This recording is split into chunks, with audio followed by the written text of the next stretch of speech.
এই ক্যাম্পাস থেকে আরিফ আলী এখন ঢাকায় রাজনীতি করছে। ঢাকার রাজনীতিতে দোলাচলে যখন জাতীয় পার্টির অবস্থা আসলে কিছুটা সংকটাপন্ন, এমন সময় ছাত্র সমাজের হাল ধরলেন আপনি। ছাত্র সমাজ কি তাদের আগের পূর্ণরূপে ফিরতে পারছে? ধন্যবাদ। বর্তমান আসলে পরিস্থিতি ভয়াবহর দিকেই বর্তমান সমাজ চলছে।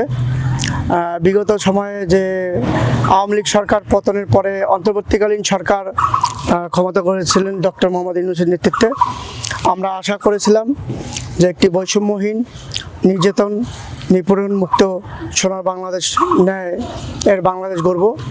কিন্তু পরবর্তীতে আমরা দেখলাম যে আওয়ামী লীগ সরকার পতনের পরে অন্তর্বর্তী সরকার ডক্টর মোহাম্মদ ইউনূস সরকার যে দায়িত্ব গ্রহণ করলেন, ইনার পিছনে আলাদা একটি চেহারা ছিল, সেটা আমরা পূর্বে অনুমান করতে পারিনি।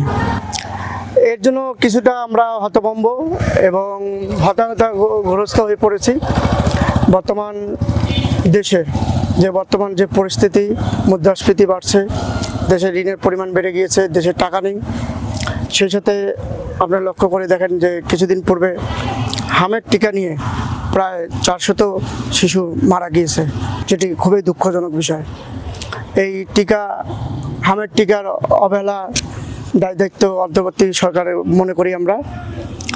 আর আমার রাজনীতির আতুরঘর বলতে গেলে এই কারমাইকেল কলেজ, হাতিয়ে দিয়ে পা করে এই কলেজ থেকে আমি উপরে গিয়েছি।